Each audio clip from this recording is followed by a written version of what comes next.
और अब बात करते हैं लापरवाही के अग्नितांडव की। ये अग्नितांडव हुआ है राजधानी लखनऊ में। आज सुबह अचानक हजरतगंज में बना लिवाना होटल आग की लपटों में घिर गया।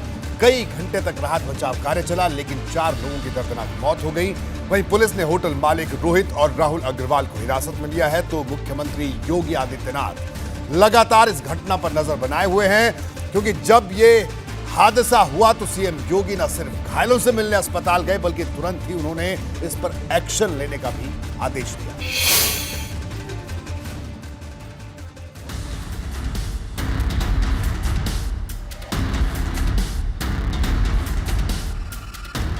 एक दिन के लिए हजारों रुपए का चार्ज, चमकती दमकती दीवारें, हर तरह की सुविधाओं का दावा, लेकिन भीतर से ऐसा खोखलापन जो 4 जिंदगियों पर भारी पड़ गया।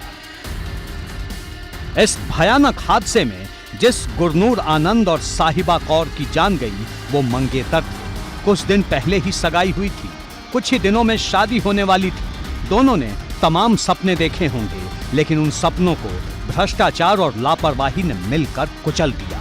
अब इनके परिजनों को कौन जवाब देगा?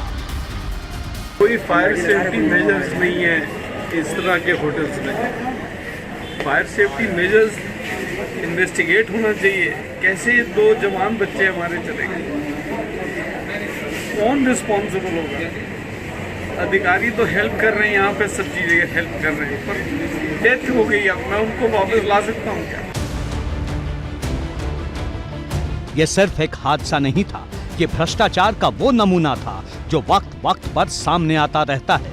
शुरुआती दिनों में तो ताबड़तोड़ एक्शन दिखाई देता है, लेकिन वक्त बीतने के साथ ही सिस्टम भी सुस्त पड़ जाता है। इस हादसे में जो 2 और बेकसूर जिंदगियां खत्म हो गईं, उनके नाम थे अमन गाजी और श्रविका सिंह। अधिकारी भले ही कैमरे पर आकर तमाम बातें कहें, लेकिन चुभने वाला सच तो ये है कि जो बेमौत मारे गए उन्हें वापस नहीं लाया जा सकता। होटल में जैसा आपने सभी ने देखा कि पीछे की तरफ दीवार पूरी की पूरी बनी हुई थी, उसमें वेंटिलेशन पॉइंट पीछे की तरफ जहाँ किचन था, जहाँ आप में से कुछ लोग जहाँ जेसीबी लगी थी वहाँ पहुँचे होंगे, तो आपने देखा होगा कि वहाँ पर बाद में जेसीबी के माध्यम से दीवार को तोड़कर धुएं के निकलने का रास्ता बनाया गया।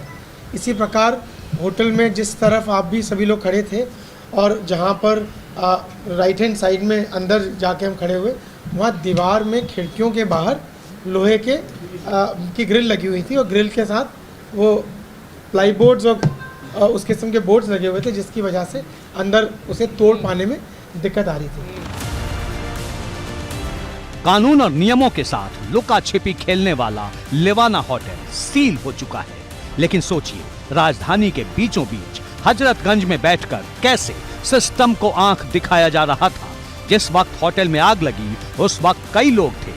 कुछ लोग तो आग लगते ही बाहर निकल आए, लेकिन 30 लोग अंदर ही फंस गए, जिनमें से 4 की जान चली गई, जबकि 24 लोगों को रेस्क्यू किया गया। अभी 2 लोग ऐसे भी हैं जिनसे संपर्क नहीं हो पा रहा। इनमें एक नाम नैना तिवारी का है तो दूसरा उज्जवल मिश्रा का। सरकार ने इस हादसे पर जांच बिठा दी है। मंडलायुक्त और पुलिस कमिश्नर की संयुक्त टीम जांच करेगी। घायलों का इलाज फ्री कराने का भी निर्देश दिया गया है। सीएम योगी घायलों से मिलने अस्पताल भी पहुंचे थे।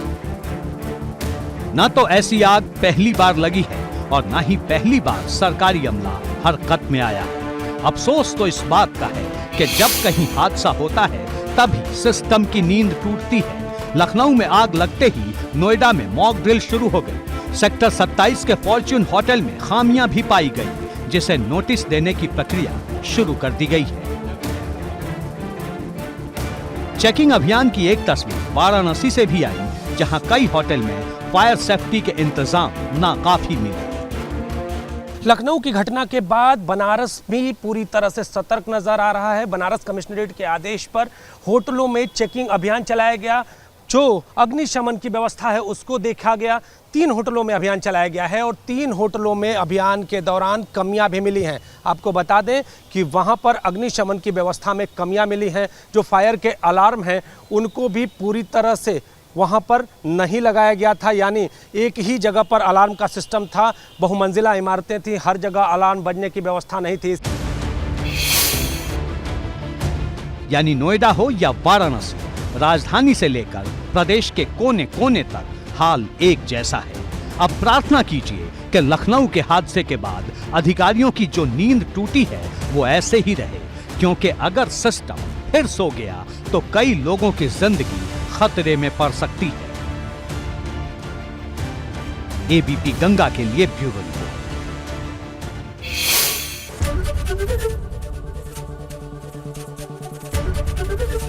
एबीपी गंगा, खबर आपकी, जुबान आपकी।